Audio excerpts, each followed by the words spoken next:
समंदरी तूफान बायफरजॉय की शिद्दत में इजाफा। तूफान कराची से 470, ठट्टा से 460 किलोमीटर की दूरी पर पहुंच गया। शहर कायद को तूफान से बराह रास्त खतरा नहीं। 14 से 16 जून तक कराची से हैदराबाद समेत मुख्तलिफ अजलाह में तेज हवाओं के साथ शदीद बारिश का इम्कान। तूफान के मरकज में 140 से 150 किलोमीटर फी घंटा की रफ्तार से तेज हवाएं। तूफान से 30 से 35 फीट लहरें बुलंद हो रही हैं।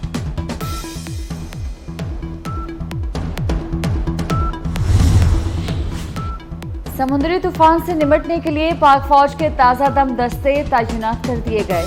वज़ीर आला सिंध मुराद अली शाह की ज़ेर सदारत इजलास, अस्करी समेत मुतल्लिक़ अफसरान की शिरकत। इजलास में तूफान बायफरजॉय से निपटने के लिए हिकमत अमली बनाई गई। पाक आर्मी के मज़ीद दस्ते भी मुमकिना रेस्क्यू ऑपरेशंस के लिए अपने फ़राइज़ सर अंजाम देंगे।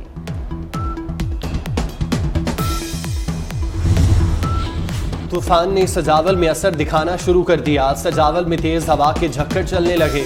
विफरे समंदर से कैटी बंदर को खतरा। माहीगीरों ने कश्तियां साहिल पर खड़ी कर दी। बदीन से लोगों ने नकल मकानी शुरू कर दी। गवादर के इलाके ओमाड़ा में समंदरी पानी घरों और दुकानों में दाखिल हो गया।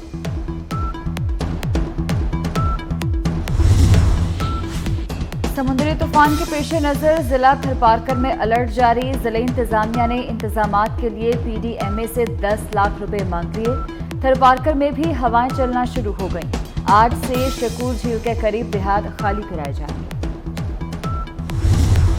मुल्क भर में आज से बारिशों की पेशगोई। बाज़ मकामात पर यालाबारी का भी इम्कान। आज और कल इस्लामाबाद, मरी, रावलपिंडी, अटक, चकवाल और सियालकोट में बादल बरसेंगे। लाहौर में 14 और 15 जून को अब्रे करम बरसेगा। चित्राल, दीर, सवात, हरीपुर, चारसद्दा, सवाबी, पिशावर और मर्दान में भी बारिश मुतवक्किल। तकरीबन 70% पे हो गए। देखें 3400 लोग थे जो मेन केस में थे। तकरीबन 1200-1300 के करीब हमने ढूंढ लिए हैं, बाकी ढूंढने हैं। एक बंदा बता दें जो तोड़ फोड़ कर रहा है और पुलिस वाला है तो जुडिशल कमीशन बना दें। हमें एक केस बता दें, ऐसा कोई चीज़ हो जिसमें इस तरह का कोई इंसिडेंट हो। कोई छोटी मोटी भी चीज़ है तो हाईलाइट हो जाती है आजकल के वक्त में। पूरी टीम, LDA, जो कॉन्ट्रैक्टर हैं, सारे लोग दिन रात लगे हुए हैं और कोशिश यही कर रहे हैं कि जिसको जितना जल्दी खोल सकते हैं खोलेंगे। सानहा 9 मई में कोई पुलिस एहलकार मुलव्विस नहीं। पुलिस एहलकार के मुलव्विस होने के सबूत दें, जुडिशल कमीशन बना देंगे। वज़ीर आला पंजाब मोहसिन नकवी का 2 टोक ऐलान। मीडिया से गुफ्तगू में कहा कि 9 मई में मुलव्विस ज़्यादातर शरपसंद गिरफ्तार कर लिए गए। जराइम अब नहीं बढ़े, पहले से ही बढ़े हुए थे। पुलिस का ज़्यादातर फोकस अपने जराइम कंट्रोल करने पर है। सेवान की राय है कि एक सियासी जमात और उसके चेयरमैन ने 9 मई 2023 को आईन और कानून की धज्जियां बखेरते हुए मुल्क की सलामती के हामिल अदारों के ख़िलाफ़ कार्रवाइयों में तमाम हदूद व क़यूद अबूर करते हुए फ़ौजी तनसीबात पर हमले किए। इस जमात और उसके सरबराह की पाकिस्तान दुश्मन कार्रवाइयों का बोझ उसकी अपनी जमात के रहनुमा और कारकुन भी नहीं उठा पा रहे हैं। इन वाक़यात में मुलव्वस तमाम अफराद के ख़िलाफ़ पाकिस्तान आर्मी एक्ट 1952 के तहत बिला ताख़ीर कार्रवाई मुकम्मल करके सज़ा दिलवाई जाए। कौमी असम्बली और सेनेट में PTI के खिलाफ मुज़म्मती करारदाद मंजूर। एक जमात और उसके कायद ने 9 मई को तमाम हदूद पार कर दी। मुल्ज़िमान के खिलाफ फौरी कार्रवाई की जाए। आर्मी एक्ट 1952 के तहत सजाएं दी जाएं। करारदाद में मुतालिबा। वज़ीर दिफा ख्वाजा आसिफ बोले, हमने कोई नया कानून नहीं बनाया। दहशत गर्दी पर इसी कानून के तहत केस चलेगा। मियाँ वाली एयरबेस पर खड़े 85 जहाज़ों को जलाने की कोशिश की गई।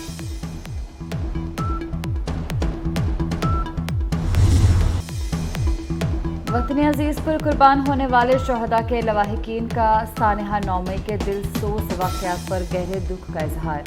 शहीद लेफ्टिनेंट कर्नल आमिर की बेवा कहती हैं, 9 मई को हमला दरअसल तमाम शहदा की फैमिलीज और पाकिस्तान पर हमला था। बेवा हवालदार तालिब हुसैन शहीद ने कहा, शहदा की कुर्बानियाँ कभी रायगा नहीं जाएंगी। सानहा 9 मई पर दिली अफसोस है, उस दिन शहदा की निहायत बेहुरमती की गई। मैं ये बात उस ज़माने में भी कहता रहा हूँ और आपके नोटिस में है कि मुल्क की मईशत इस कदर गिर चुकी है कि उसको अगली हुकूमत उठाएगी कैसे, ये एक बड़ा चैलेंज होगा। आज वो सारी बातें सामने आ रही हैं।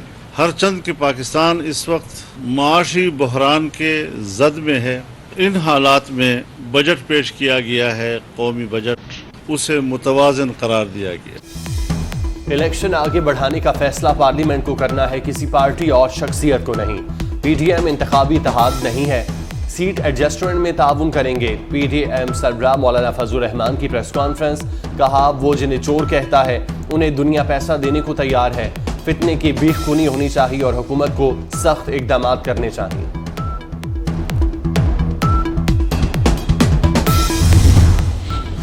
वजीर मुमलिकत बराए पेट्रोलियम मुसद्दिक मलिक ने कहा कि रूसी खाम तेल की अदायगी चीनी करेंसी में की गई। पहली दरामद की अदायगी हुकूमत से हुकूमत को दी गई। 1 लाख टन खाम तेल दरामद करने के लिए अदायगी अप्रैल में कर दी गई थी।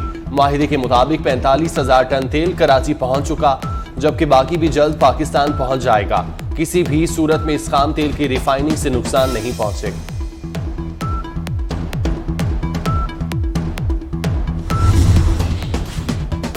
पंजाब के बजट की तैयारियां, अवाम पर अरबों रुपए का नया बोझ डाला जाएगा। 3 शोबों में टैक्स वसूली का हदफ 104 अरब रुपए मुकर्रर।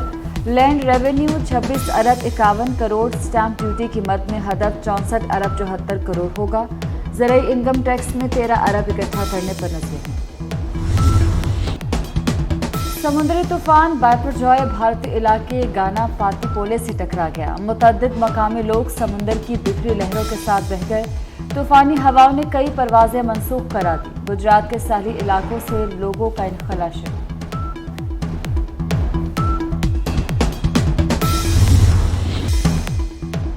भारतीय वज़ीर आज़म मोदी ने इक़्तिदार के खातिर हिंदू अक्सरियत को अक़लियतों के सामने ला खड़ा किया। CSDS ने भारत में मुसलमानों के खिलाफ बढ़ती हिंदुओं की नफरत का भांडा फोड़ दिया।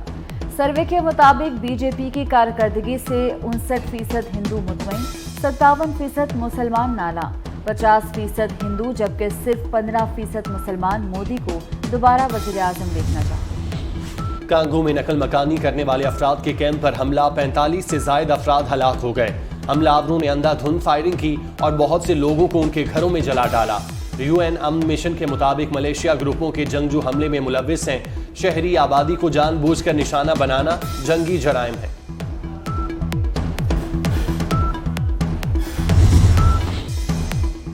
मौसीकी रूह की ग़िज़ा है। ऐसा ही कुछ तुर्किया के सुपर स्टोर में हुआ, जहां खरीदारी के लिए आई खातून पसंदीदा गाना चलने पर खुद को रक्स करने से ना रोक पाई। सुपरमार्ट में डांस की वीडियो वायरल हो गई। और शहनशाह गजल मेहदी हसन को मद्दाहों से बिछड़े 11 बरस बीत गए। 1962 में रिलीज होने वाली फिल्म फिरंगी में गाई गई गजल गुलों में रंग भरे से शोहरत मिली। नामवर गुलकार ने 25,000 से जायद गीत और गजलें गाकर बरसगीर पाक व हिंद में करोड़ों मद्दाहों के दिलों पर राज किया।